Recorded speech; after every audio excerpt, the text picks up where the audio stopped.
Welcome in, everyone, to the right side of campus. I'm your host, the Big Man on Campus. This is the Eagles edition, the state of the Eagles, after a monumental injury for the Philadelphia Eagles. We're here to talk about it.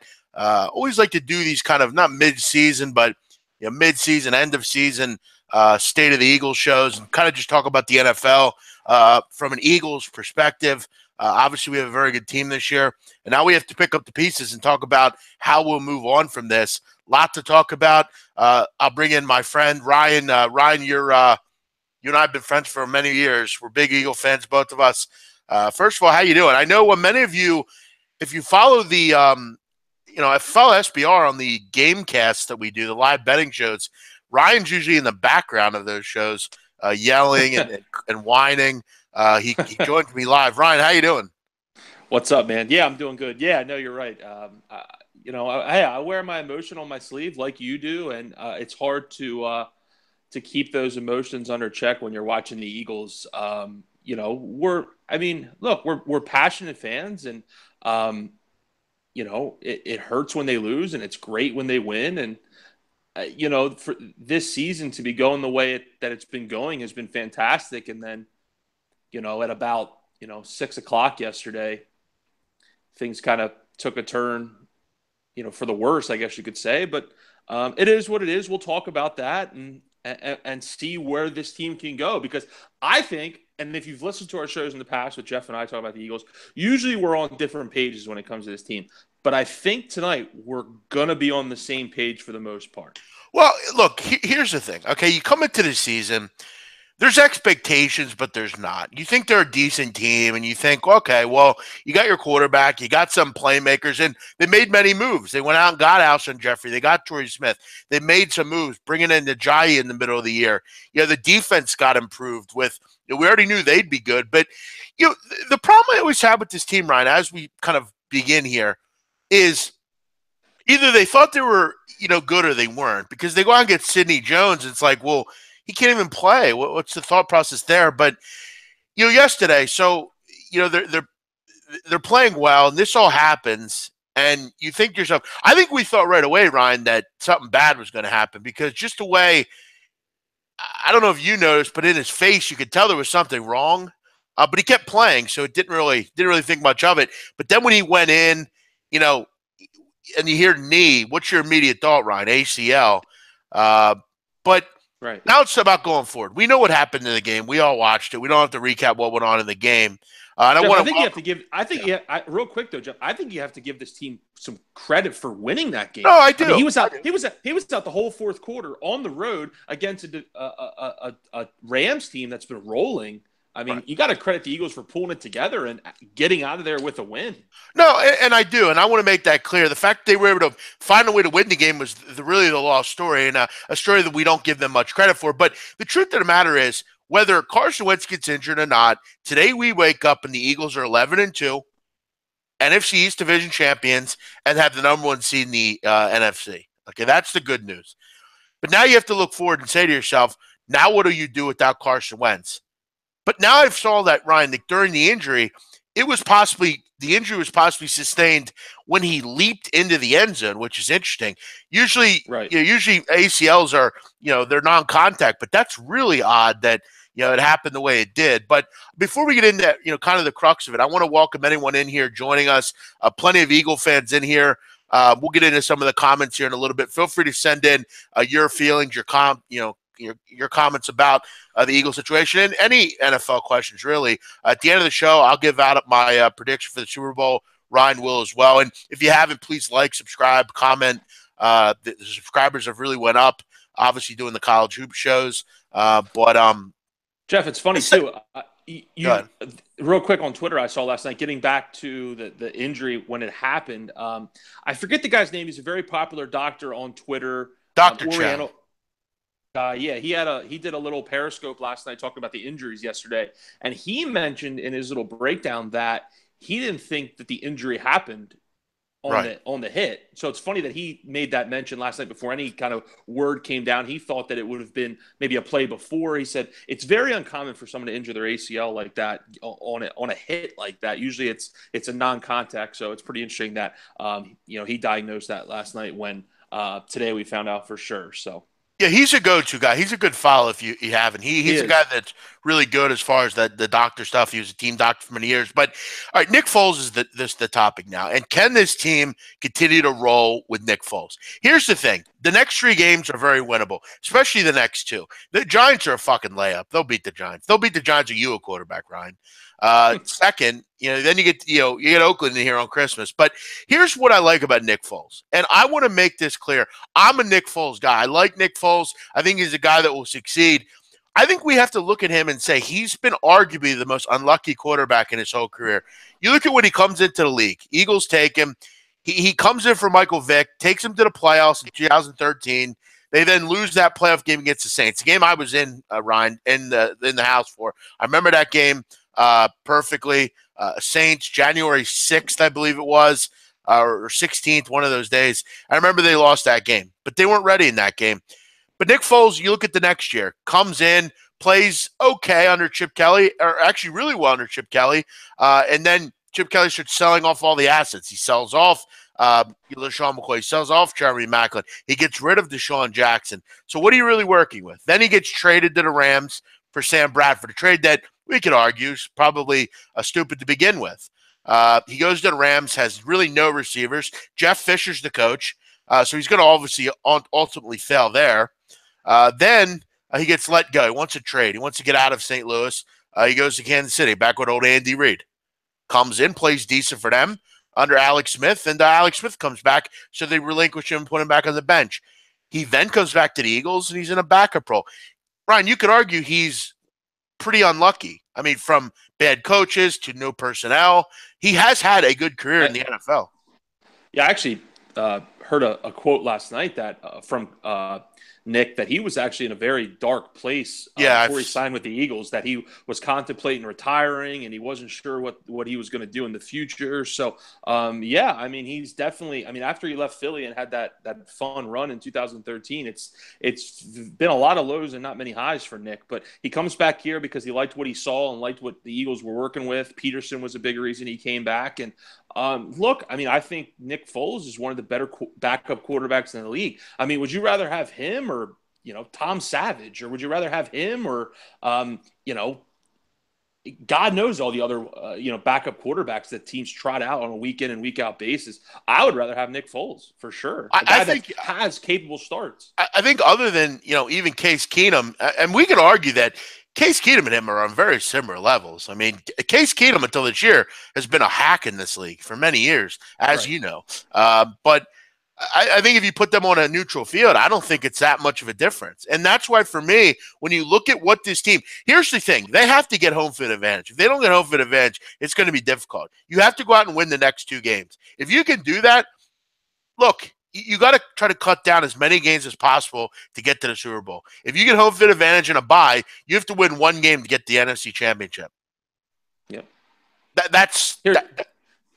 And I think they're set. And look, I mean, you never want this to happen, but if it's going to happen, it kind of happens at kind of the, most opportune time, when it's not like the playoffs start this week and Foles has 1 week to get ready. He has 3 weeks to get ready. Well, 4 if they get a bye. And these 3 weeks leading up to the playoffs are, like you alluded to, Jeff, against 3 very, average to below average teams in this league, 2 of which are at home. So it works out pretty well in the Eagles' favor that they can, get him in there, get him some, confidence up a little bit going into the playoffs, and then see what they can do. And look, they're going to have to rally around him. The offense is going to have to change somewhat. They're going to have to get back to running the ball more. And look, they're a good running team. They're actually a great running team. They're actually the second best running team as far as yards per game go in the NFL. 143 yards per game on the ground. And look, they gashed the Rams yesterday on the ground. Ajayi, I think you're starting to see come into that main back role. His carries continue to go up, and up. Had a big workload yesterday. Let's run the ball some, get the ball out quick to your playmakers, let them go to work. And I think the offense will stay the same for the most part. But the one thing I want to see change a little bit is run the ball a little bit more, just because you're not going to get those plays that Wentz has made so often throughout the year. Yeah, and look, no one's going to come and tell me that. Obviously, they're a way better team with Carson Wentz. I'm not going to – you're never going to hear that come out of my mouth. But the truth of the matter is, Nick Foles is a very viable backup. You could argue he should start in this league, probably. I mean, he's better than Tom Savage. He's better than, there's certain guys out there, Deshaun Kaiser. I mean, he's better than people like that. And, the fact that he's right. You got to look at Howie Roseman and say to yourself, what an offseason they had. I mean, bringing him back in. Could you imagine Chase Daniel at the helm? I mean, for God's sakes. I mean, yeah. And it is very much a next man up with this team. You look at all year. Jason Peters goes out. Jordan Hicks goes out. The kicker goes out and someone steps up. Yeah. You look at the countless guys. Even in last year, this team's always had people go down. Layton Johnson, they never recovered from that last year, but it seems like people always step in. Did I want to wake up this morning, Ryan, and honestly, I heard the guy that called into WIP crying, and did I want to say to myself, you know what? I agree, because it sucks. I mean, for anyone that doesn't know, obviously I'm a huge Eagle fan, and so is Ryan. We've grown up with the Eagles. They've been in my family my whole life. I remember when I was a kid, when I'd watch every game, and that's how I became such a huge fan of this team. And for us, it's a lifestyle. It's part of my life. Every Sunday or Monday, the club is they're like my baby, really. And that's, for me, when you see something like this with a season with so much promise, it seems just like a normal thing with Philadelphia. I mean, you look back, Ryan, through all the many amazing things that happened with this team. Remember when Donovan McNabb tore his ACL in 2006? Jeff Garcia took us through the whirlwind. Remember when we went to the Super Bowl? Terrell Owens, of course, breaks his leg a couple weeks before the game.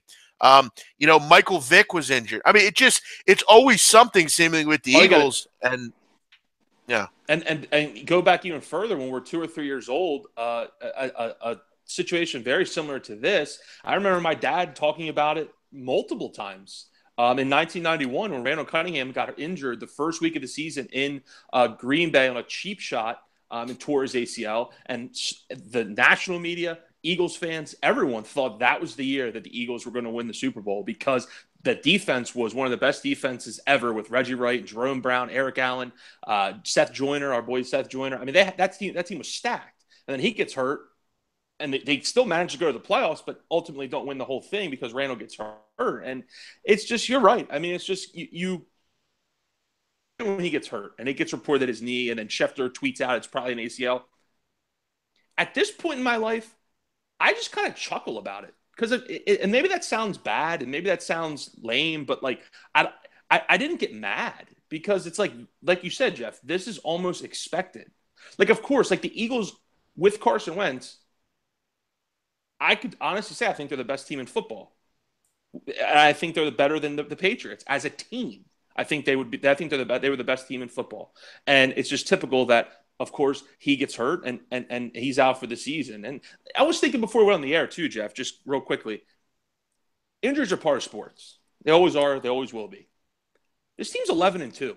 Right. Think of how much better they were if they still had Darren Sproles, if they still had Jason Peters, if they still had Jordan Hicks, if they still had, all these guys that have gone down. And that's, for me, that's when you wake up this morning, you think to yourself, what could this team be if let's say they win yesterday and Carson Wentz is not injured? I mean, you imagine? I mean, it's just, it really sucks. It's a shame. It's like anything, and injuries happen. It is what it is. But, it always seems to happen to the Eagles, but you got to crack on and move on and settle down, Corey Jane. Listen, I get you don't like the Eagles. I mean, keep in mind you are in an Eagles chat. Same with you, Matt457. I get you're going to come in here and talk shit. That's fine. I'm not going to block you, but just remember you are in an Eagles. Yeah, I'm sure the country's happy. I mean, that's the Eagles are one of them teams.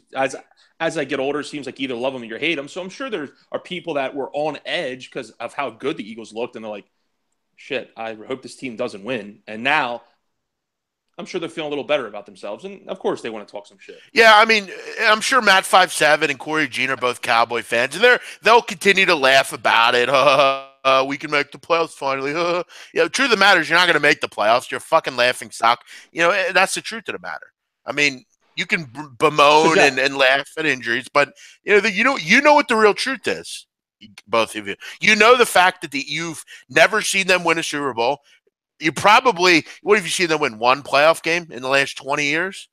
I mean, you can act like you know about the Cowboys in the 90s, but you don't. You weren't alive for it, I'm sure, and you just kind of ride on those coattails. That's the real truth. We're not going to jump off of our team. We're talking about our team here, and that's the truth. Right.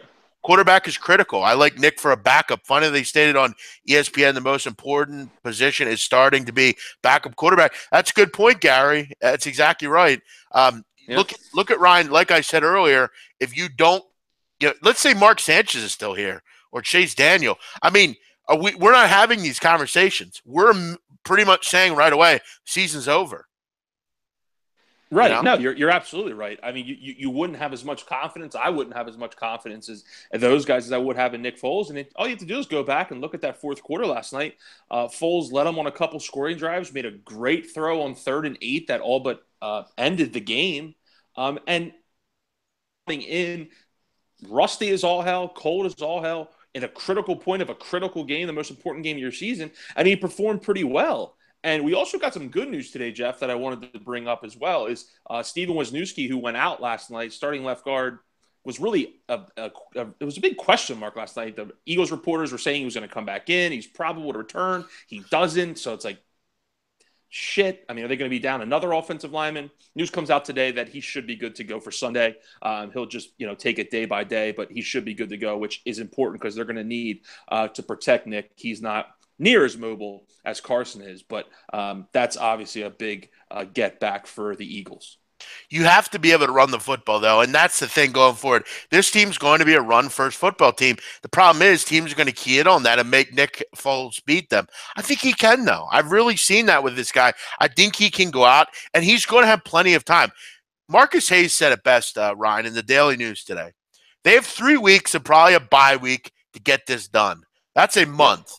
If you can't get better in a month, you don't deserve to win a playoff game. Wentz is wonderful, but he isn't Michael Jordan or LeBron James. He's not Rodgers or Brady, not yet. The way Roseman built this team, he hasn't had to be. That's how great teams are built, and this is still a great team. That's true. That's absolutely said it best. Yeah, that's said really well, Marcus Hayes. He's someone we followed since we were kids, and he's right. And if you look at it, and someone echoed the same sentiment last night on the NFL Network, I forget who it was, but if you look at the Eagles, yes, Wentz is an MVP candidate. Yes, Wentz has been their best player. But the Eagles really have won this year as a team. I mean, there's been games where Wentz, obviously, in the passing game has won it for them. There's been games where the running game has won it for them. There's been games where the defense has won it for them. So, everyone on this team plays a really pivotal role, and the defense is going to have to continue to, get pressure with the front four, and the back end's going to have to continue to play as well as they have been earlier in the season. I know the last couple of weeks they've slipped up a little bit, but you're right, and the running game needs to continue to go full speed ahead. But I think they're set up for this to happen to any team. I think they're the team that could rise above it because they have so much talent on this entire roster. Do want to kind of shout out quickly before we kind of move on and talk about some other Eagles stuff. Northwestern, Ryan, is leading Chicago State 68-13. 16 minutes ago. Chicago State had 8 points at the half.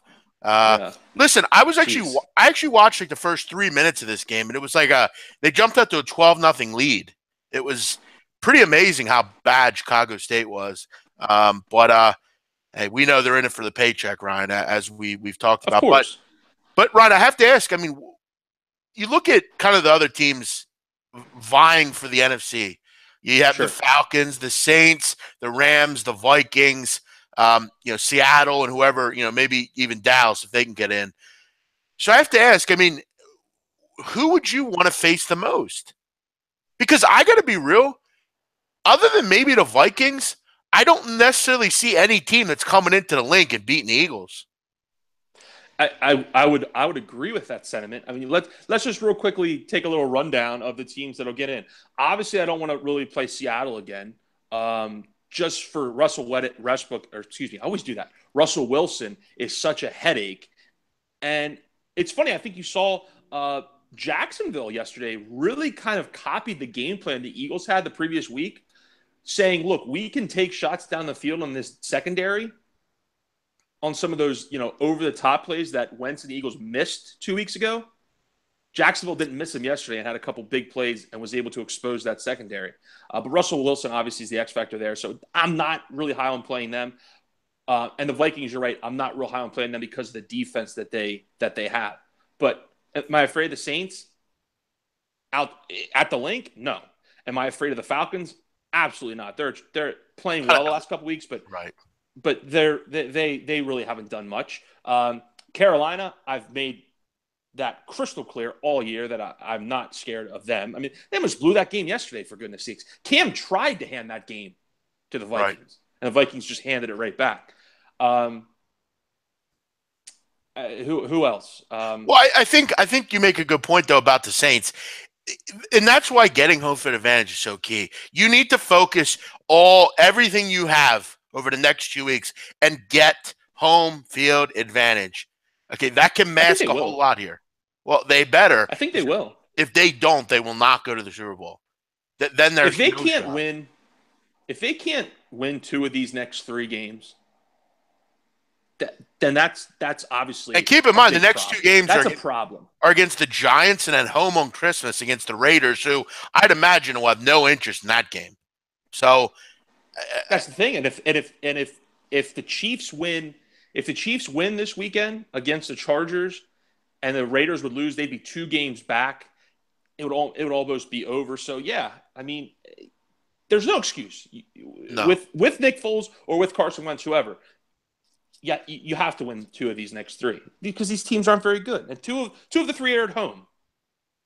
No, you're totally right. So I think we both agree that, Ryan, even with Carson Wentz out for the season, which we both agree it's incredibly sad. We both love Carson Wentz. I, for one, I know you think, we both think he's just a great kid, really, at the end of the day, and he's a fantastic football player. But the truth of the matter is he's gone, and we have to move on from it, even though it kind of sucks. I'm confident. I really am. I'm confident they can beat anyone in front of them because I don't care who the hell they have on defense. I know they're very good. I don't trust Case Keenum. I'm just going to keep saying it, especially on the road. Listen, if the Vikings get home field advantage, I salute. It's going to be tough to go up there and win. But I really believe Nick Foles has something to prove. And I got to tell you, the story you said about Nick Foles wanting to retire, I think that lit a fire under the kid, really. And I think he kind of knew, listen, I'm going to have to be next man up at some point with this team because, someone may get injured.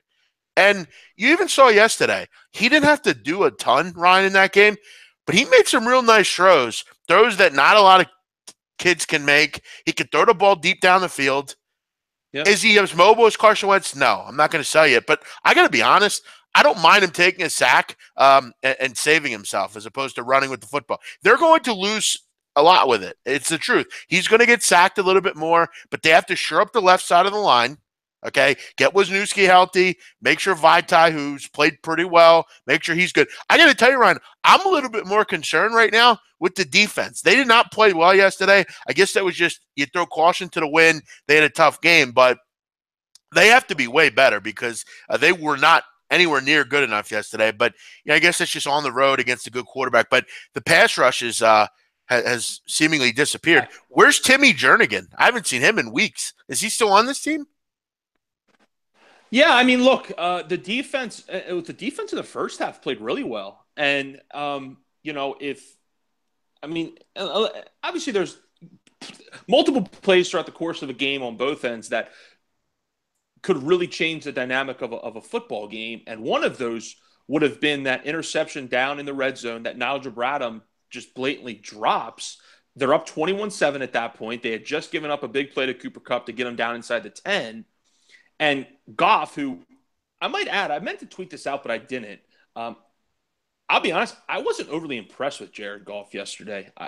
I mean, he made some okay throws, but he didn't really jump off the page at me. But that's neither here nor there. But if Bradham makes that interception, that the Eagles are still up 21-7, get the offense right back on the field and try to open that game up even more. So, and then in the second half, I think the Rams are weird, Jeff. I don't know if you've heard about this or if you know about this, but their offense is run unlike any other offense in the league. Their offense is run like a college system, like Jared Goff ran at Cal, to where They call a play, they get up to the line, and then the offense and Jared Goff will look over to the sideline, or Sean McVay will continue to talk to him in his headset until 15 seconds where it cuts off. And if McVay sees something different, he'll throw him another play, and they'll run that. He tries to catch the defense off guard. So I think the Eagles struggle with that somewhat, which I understand. But, defensively, they definitely need to pick it up, and the front four needs to pick it up. And that's another reason why I think they can have success in the playoffs. If you look at the other quarterbacks in this conference outside of a Cam Newton, who they already proved defensively they can beat, and Russell Wilson, who, like I said, I don't want to play, all these other quarterbacks are statues, Jeff, to where this front four should be able to get some consistent pressure.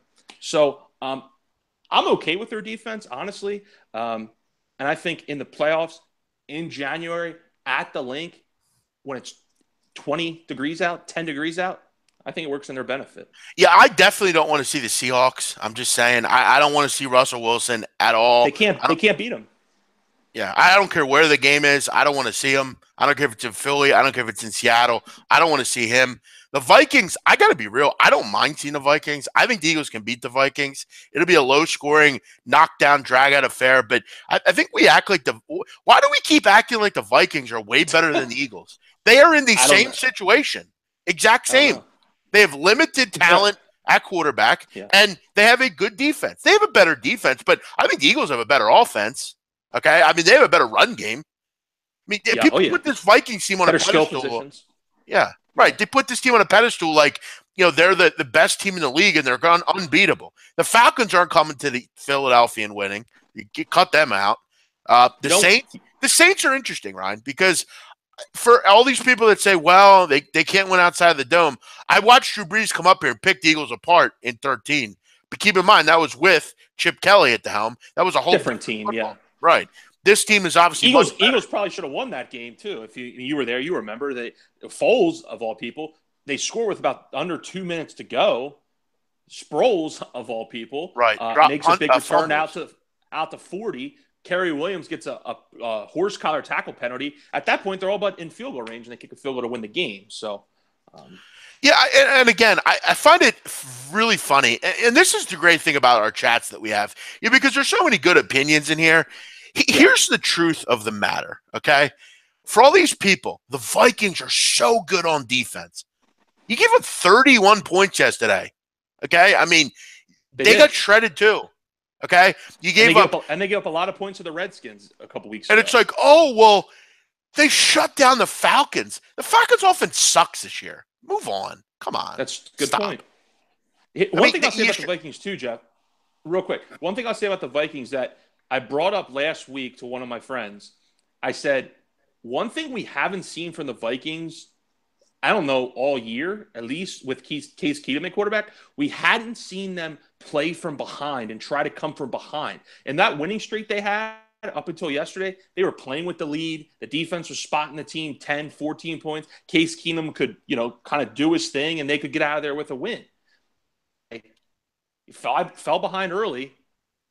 You're down 11 with 6 minutes to go, and then Cam gift wraps you an interception, and you get back into the game. But they weren't able to win that game and come from behind. If they are behind, Case Keenum's not the guy, and that offense is not made to come from behind. That team is built to get a lead early, let the defense pin its ears back and get after a quarterback, and then get out of Dodge with a 7 to 10 point win. Case Keenum that's what that team's built to do. Jonathan Nelson, Case Keenum is better than trashiest Nick Foles. Actually, he's not. Career-wise, Nick Foles is way better numbers than Case Keenum. So take that shit out of here. Get the fuck out of here with that.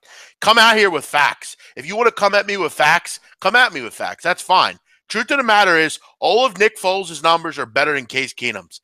We can make the case. You make the case Nick Foles makes one good throw, and all of a sudden he's God. What has Case Keenum done before this year? Fucking Ugats. Nothing. He was a laughingstock in Houston. He was a laughingstock everywhere he went.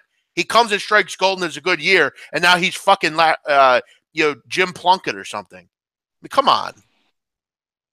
No, I mean, and look, obviously you tip your hat to Case Keenum what he's done with the Vikings, but it gets back to what I said.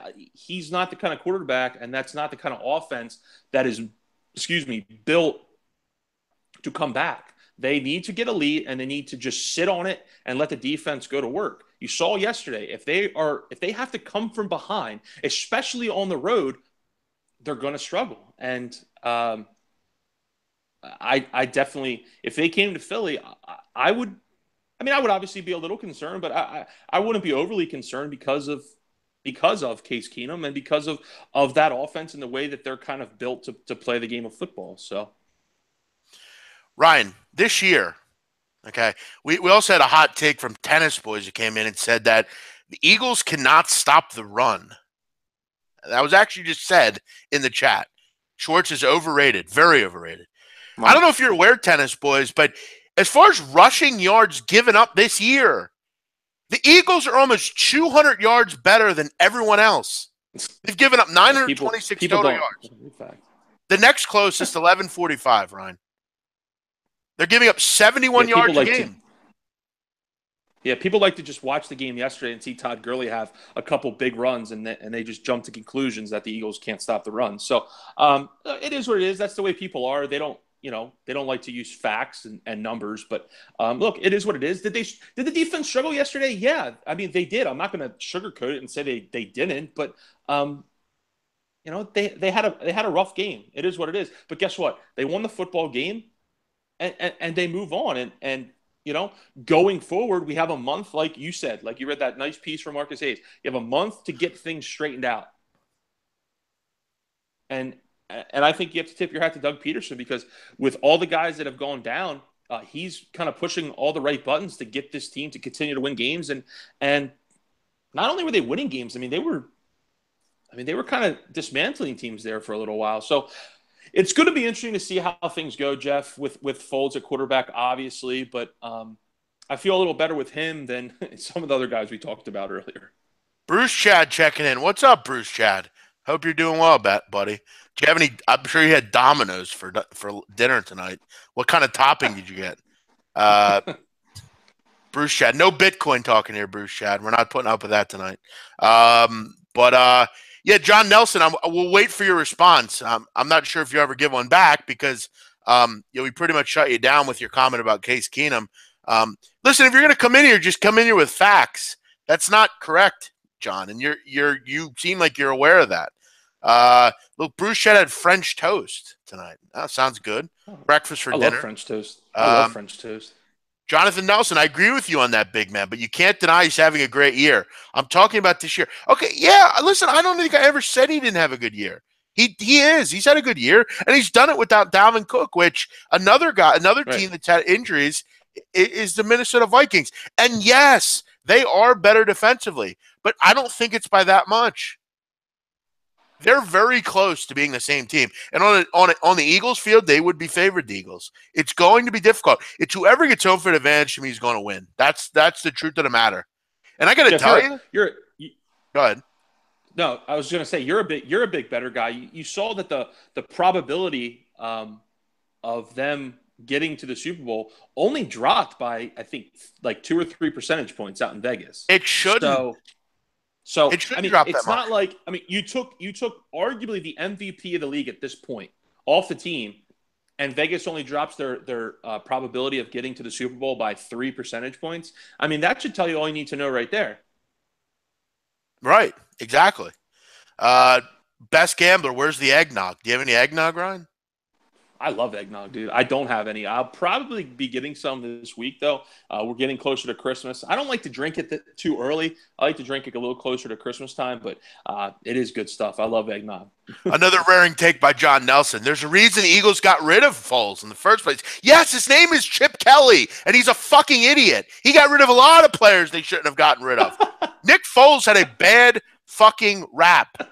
We all know that, John. Yeah. Please, if you're going to come in here, please come in here with facts, because I'm going to shun you if you don't come in here with facts. Chip Kelly also got rid of LaShawn McCoy and DeSean Jackson. I guess they're bad players too. Exactly. He literally punted this team with his foot into the ocean. We had to come and swim back, and now we're finally back. And you want to bring up when he let Nick Foles go? Nick Foles has been coached by Chip Kelly, Jeff Fisher, yeah, and Andy Reid as a backup. He's never given a fair shake ever. It's his How shake bad? now. How bad was Jeff Fisher? 3 quarterbacks that he's coached: Loser. Yeah. Nick Foles, Case Keenum, and Jared Goff last year, all on winning Right. teams. Three, Good three of the teams best, too. the top 3 teams in the NFC. Sure. That's ridiculous. Sure. Best gambler, not worried about Rodgers and the Packers. No, I'm not. They Because, still got to get in. They right. still got to get in. Here's the thing. They're not better than the Seahawks. And I don't think I guess they're decent with Dallas, but they're going to play Carolina in Carolina this week. Then you got to play the Vikings and Lions. Listen, I don't see it, especially even with Rodgers coming back. Who knows how healthy he really is? I'm guaranteeing Mike. Their defense is Right. It's bad. They were down 21-7 to the Browns. Right. Let's not forget DeShone Kizer was gashing them through the air. Correct. Gashing them before the Browns, went Browns in the fourth quarter and just decided to give the game away. So I agree with you, big man. I actually think that I don't think that I think they're going to be on the outside, left on the outside looking in. I don't think they're going to get there. I think they've put themselves back a little too far. The two teams that are going to be on the outside looking in are Dallas and Green Bay, and I'm fine with that. Good. See you later. Sure. Have a good holiday. See ya. And even if Dallas got in, they wouldn't do anything. I mean, they're not. They wouldn't.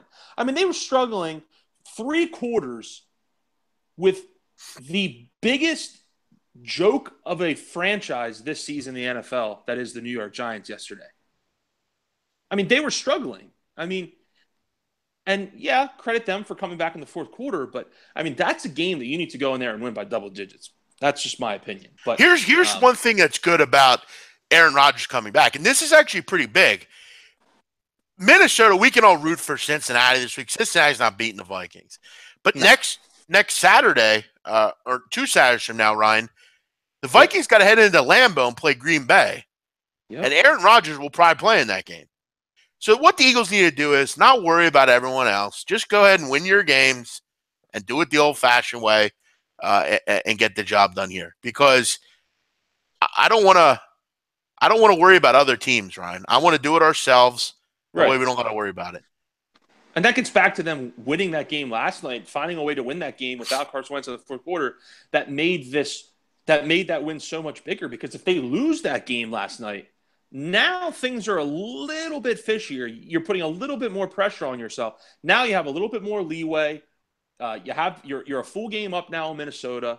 And if it does come down to a tie, you have that common opponent in the Panthers, who the Eagles beat earlier in the year, and the Vikings lost to yesterday. So the Eagles hold the tiebreaker over a lot of those teams that are at the top of the NFC, like the Rams, who they beat yesterday, and the Vikings, who I was just talking about. So they set themselves up really nice to get home field advantage. I expect them to get home field advantage just because the schedule is so soft. And if they do get home field advantage, you have to win 2 games to get to the Super Bowl. I don't think that's out of the possibility. I really don't. Dallas won't be fun to play in the playoffs with Zeke back if they make it. They're not going to make it. And I'm not sure if you know, but their defense is horrid. But they got Sean Lee back, so all's right in the world. Yeah, right. Yeah, they struggled yesterday to beat one of the worst teams I've ever seen, the New York Giants. They were with them through 3 quarters. Who would you not want to see? Saints, Falcons, or Carolina? Saints, definitely. I think the Saints are the best team. Carolina, I'm not worried about at all. Fuck Carolina. No. Already beat them once. Atlanta, I don't think they can win in Philly. But I mean, look, they've took a step back this year offensively, Carolina. There was a reason Jim Schwartz was fired in Detroit. Big concern going forward on D. Ron, another flailing comment from Tennis Boys. You want to comment on that? Look, I don't think Jim Schwartz is a head coach. Jim's right, and that's the thing. A lot of people were the last couple of weeks in the Philly area have been concerned that he may leave this offseason to take a head coaching job. I don't personally see it. I agree with you, Jeff. I think he's better suited being a defensive coordinator. I think he fits that role really well, and I think look, for this entire season, up until yesterday, their defense has played very well. I mean, their defense went into Carolina, picked off Cam 3 times, or was it 3 or 4 times? I think it was 3. 3 times. Played pretty well 2 weeks ago against Russell Wilson. I mean, Russell Wilson just made a couple plays that, I mean, you just shake your head and laugh because he's so special. So, I mean, as a whole, their defense has played well. They struggled yesterday. So, I mean, chalk that one up. That's tough. But, going forward, I think all these players know they have to pick their game up a little bit. And that's another thing I like about this team is you have guys like Chris Long. You have guys like Malcolm Jenkins, guys that have won before, guys that have won Super Bowls, that know what it takes to get there. And that helps. Say what you want. Some people don't buy into that. I, for one, do. I think that's extremely important. I think in a locker room, having leadership like that is extremely important. Extremely important. And the Eagles have it, and I think that's going to ultimately benefit them. Am I going to sit here and say they're going to win the Super Bowl because of it? No, but that's going to help them. Eagles defense need to shore up that run defense. Where is this coming from, Ryan, this year? I'm not getting it. Yesterday was a nationally televised game. Everyone in the country was watching it, and people saw Todd Gurley have a nice game against the Eagles D. I'm just telling you. Okay. I'm just telling you. That's where it's coming from. I want everyone listening to this show right now to listen to what I'm about to tell you. They're 200 yards more better than anyone else in the league at stopping the run. They're 17 yards a game better than everyone else against the run in the league. And people are coming in and saying they need to shore up their run defense over one fucking game. They give up 71 yards a game. The next closest, 88. I mean, it's not even close. That's really good. 71 yards per game, that's really good. But like I said, Jeff, people see one nationally televised game and see Todd Gurley have a couple big runs, and they jump to conclusions. But that's what people do, and it is what it is. Thanks for checking in, King Rail. We appreciate it, buddy. King Rail, we're all in agreement that Pats will win the Super Bowl. I don't know about that. I think there's some teams. Pats are struggling in Miami right now. Well, yeah. Brady just threw an interception as we're talking, so they'll win, obviously. But sure. But do I think they're a lock? But no. That's the thing. Who do you like in the AFC right now, Jeff? That's an interesting question. Well, yeah, that's what I wanted to get into next. Who we're rooting for in the AFC and NFC. So, Ryan, before we move on to the AFC, are you telling me right now, Ryan D'Amica, you think that the Eagles are going to win the NFC? Are you saying that? I think they're going to get to the NFC Championship game, and I think they're going to lose. I do. Okay, who are they going to lose to? I think they're going to lose to. I think they'll lose to the Saints. Because the way the Saints are built right now, they're different than years past. They can run the ball. Kamara's a mismatch nightmare. The defense is playing better, and they still have Drew Brees. So Brees versus Foles, it's not really that's not really a matchup there.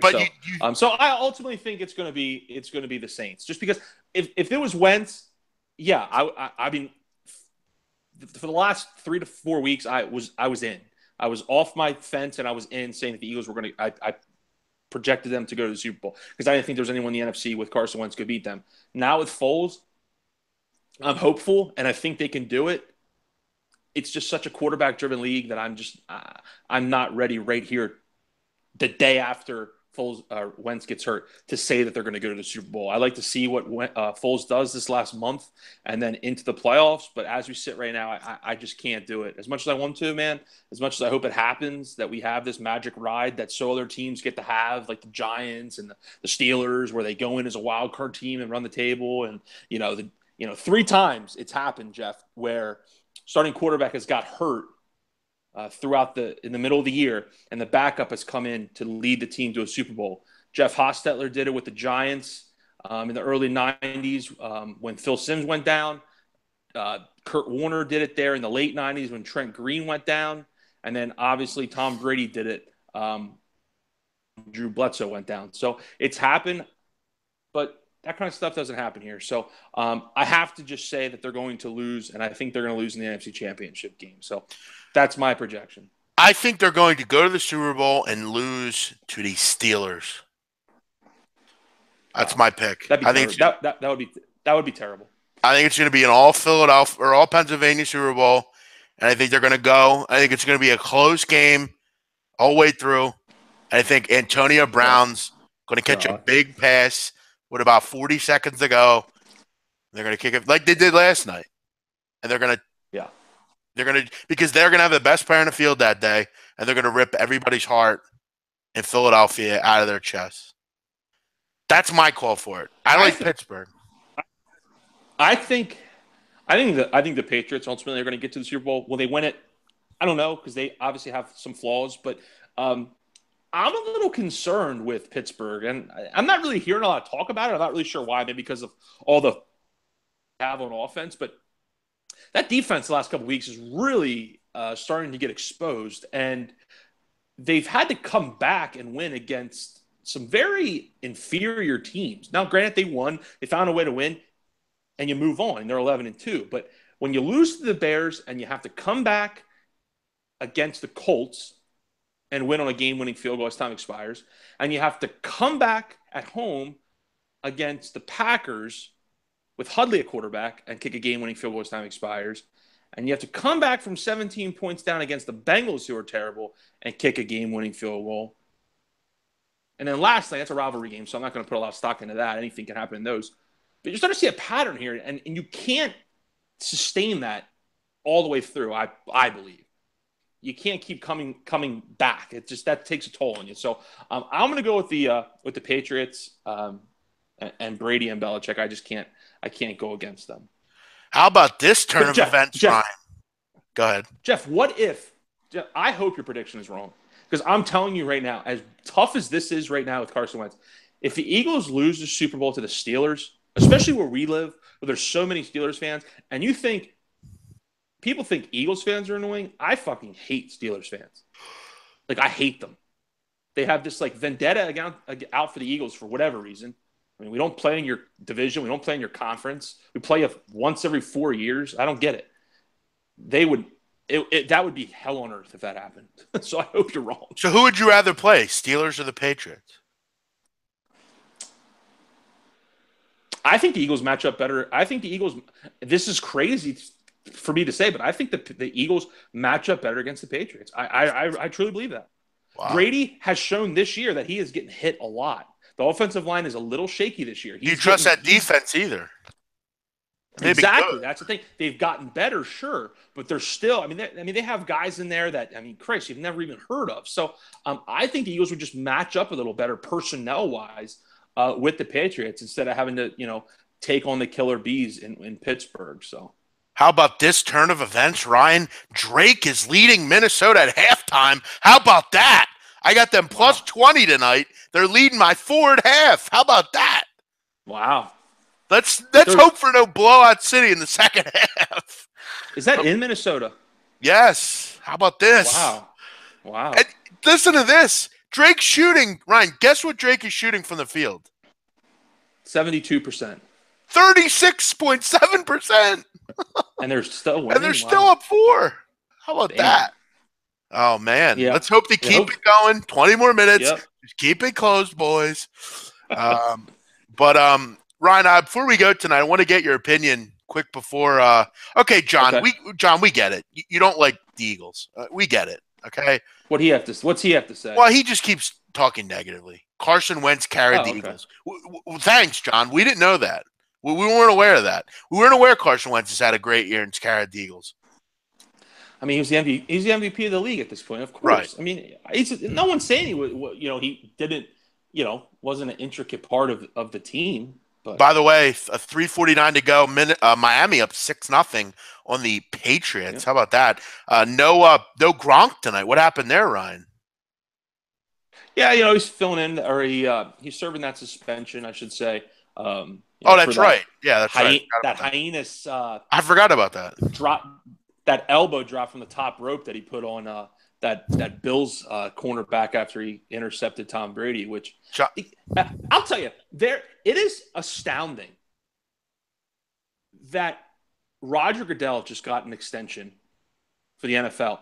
The way he handles the way that this league handles suspensions is ridiculous. It's ridiculous. It's absolutely ridiculous. He gets 1 game for doing that. Gronk does. And then Juju Smith also gets a game for just a football play that he goes a little high on the linebacker there. Those 2 plays are could not be further apart as far as severity, and they both get a game suspension. And then no one gets suspended in that Jaguars game. That guy tried climbing into the stands, and he doesn't get suspended. Do you think he should have been suspended, that guy for Jacksonville or Seattle yesterday? He has to control his temper. Probably. What the fans did was wrong. Don't get me wrong. I mean, you can't be throwing stuff on the field and throwing stuff at players. But as an NFL player, you have to restrain yourself a little bit and just keep walking into the tunnel. And I know it's tough. I know it's easy for me to say that sitting here in my living room, but you have to do it. And he tries. I mean, if it's not for that security guard pulling him down, he climbs into the stands, and God knows what happens. We have Palace at the Auburn Hills Part 2. And there's no suspension there. I don't get the way this league looks at suspensions. I'm flabbergasted. Oh, he finally comes out and tells us he's a Vikings fan, Ryan. Oh, there we go. Oh, okay. A good little bit of banta. I understand. All right, Ryan. I get a question for you here. Before we go, really, this has nothing to do with football, but I know you're not a fan of the Ball family. I am. Oh God. D'Angelo and LaMelo Ball signed 1-year deals today with Lithuanian club Prainu Vietuas. Right. Do you know anything about that club? Have you heard anything? I was going to tell you what about it, but I have a question for you. So I want to give you a little background. They're in the Lithuanian league, which is a fairly good league. I mean, it's probably a top 10 league in the country or in the world. Lithuania, a very rich basketball tradition there. You know, obviously, if you're familiar with FIBA and that kind of thing, Lithuanian team's always very good. Good Baltic country for basketball. I've been highly critical of what I think they should do here. I think this is a good move. I think they should go over and cut their teeth in some of these European leagues, get tougher, get better, make some money, not sit on the sidelines in the NCAA where they can't make any money. They can't make any money from their clothing line. They can't do anything. They can go over to Europe. They get better. They can tone their game up. All they do is play basketball because I don't know if anyone knows. You talk about a place where you go and all you do is play basketball, this would be the place. The club plays in a 1,700-seat arena. Tickets cost €5 to go to the game. They have no general manager. They basically are in a small village where all they're going to do is play basketball. I think this is a genius move because at the end of the day, the Ball family are not going to the NBA right now. They're not going to play at UCLA right now. They would have had to sit in a suspension anyway. Now they can go over to Lithuania, make money. Ryan, when I was younger, I remember one significant time in my life, I was acting out. My father, you know my dad. You've met my dad. He took me into Lancaster at the time. He took me to Howard Avenue. He said, "Get out of the car." He's like, "I'll be back in half an hour." And it's a true story. He left me out. I walked around. I was kind of scared too. Tough neighborhood. He comes back and he goes, "See what happens? This is what happens when you do stupid shit." He goes, "You come here. This is what happens. You got to grit your teeth down here. This is what you're doing here. You're going and saying, go play with these guys. They're going to grow you up. None of them even speak English, but you're going to get off on yourself. We're not going to be there for you. We're not going to give you whatever you want. You're going to make money here, but you're going to go over and grit your teeth somewhere else." Ryan, let me ask you, does either of these kids ever make the NBA? My biggest question is LiAngelo allowed in the country? Which country? Is there like a shoplifting No. Those charges were warrant out for him or no? The charges were true. Do they play in the NBA? I'm inclined to say no, personally. Obviously we're gonna have to see how these two grow and with their skills and whatnot, but I'm gonna say no for right now. I agree, though, with you in the respect that this is probably a smart decision to kind of get him away from all the distractions. I think LeVar's finally doing the right thing for his kids. I think to get them over there, get them away from the distractions and just let them play ball and try to get better, I think is the best thing for them. And let's see how it pans out. But I hope this gets, I hope we don't have to hear from them as much anymore. Let's just put it that way. I'm on the side that I think this whole thing's kind of played out, and I'm kind of done with hearing about them and all the press that they get. So I hope this they go over there, they do well for themselves. They turn into some good players, and then maybe one day they do come over into the NBA. But right now, Jeff, I'm going to say no that they don't play in the NBA. I agree. I think, at least initially, I do think that LaMelo Ball is a good player. And I think if he just, he's a kid, he's 16. But I'll tell you what, if I'm a young basketball player, I would kill for an opportunity like this.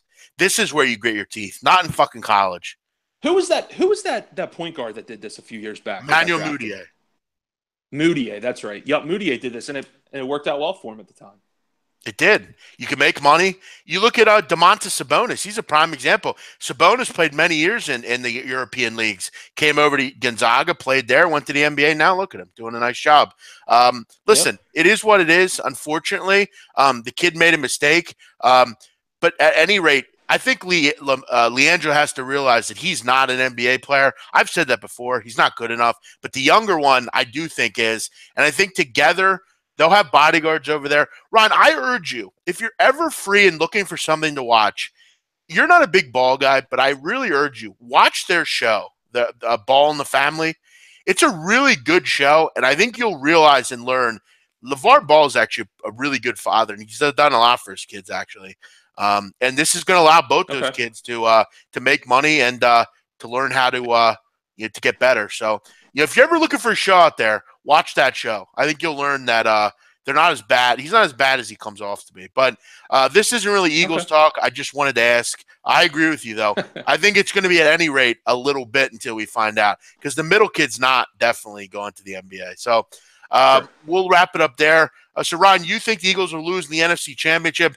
I think they're going to lose in the Super Bowl. But I do believe Nicky Six, Big Dick Nick, Saint Nick will be the man for the job. Here's the thing, too. Here's the beauty part of it, though. We have Carson Wentz for the next 10-plus years, and that's a good feeling. And the roster is set up for this team to have success for the next 4 to 5 years of immediate success. So, look, we ride out this year, and if it doesn't work out, the future is pretty promising. So we definitely have that, and it's been pretty rough to be an Eagles fan the last handful of years. So it's nice to finally get back to a good place with our professional football team. I just retweeted, Ryan, when you get a chance and the show's over. Anyone that follows me on Twitter, I just retweeted an amazing video. Brian, I go through these weird nights where, I'll just look up huge waves and watch people surf. Dude, there's a wave I just saw off the coast of French Polynesia. Dude, it's so big. It's amazing how these guys surf these waves. Listen, it's crazy. I've spent many seasons at the beach. I mean, and ridden my jet ski on pretty big waves that I thought were big. I mean, these waves are massive. It's amazing. Yeah, we'll wrap it up there, Ryan. As always, thanks for coming on. We'll try to do another show here. We like talking Eagles. It's a good way to kind of pass the time on a boring night, and it's a great time to talk Eagle football. We welcome anyone that joined us here tonight. One other thing, Chicago State could be the worst team in the country. I'll be betting against them moving forward. No, you won't, because there won't be any lines for them coming up here. Once they get into wax season, there won't be any lines for them. But I agree. They are pretty bad. Other than that, as Gabe Morency would say, you're on your own. Ryan, what are you doing tonight? Anything fun? Fun? No, probably not. Just going to kind of lay low, probably watch some of this game. It's a pretty good game so far. Miami, like you said, up 6-0 as we wind down towards the end of the first quarter here. So I'll probably continue to check this out and see if Miami can't pull a little bit of an upset here over the Pats. Sounds good. As always, I'll be on tomorrow, 10 o'clock a.m., right side of campus, SBR. Donnie and I will chat about the Ball family a little bit more. We'll talk Monday Night Football. We'll talk about everything going on in the world of sports. Join us then for that. Other than that, you're on your own. Have a great night. See you later. Bye-bye. Go Eagles.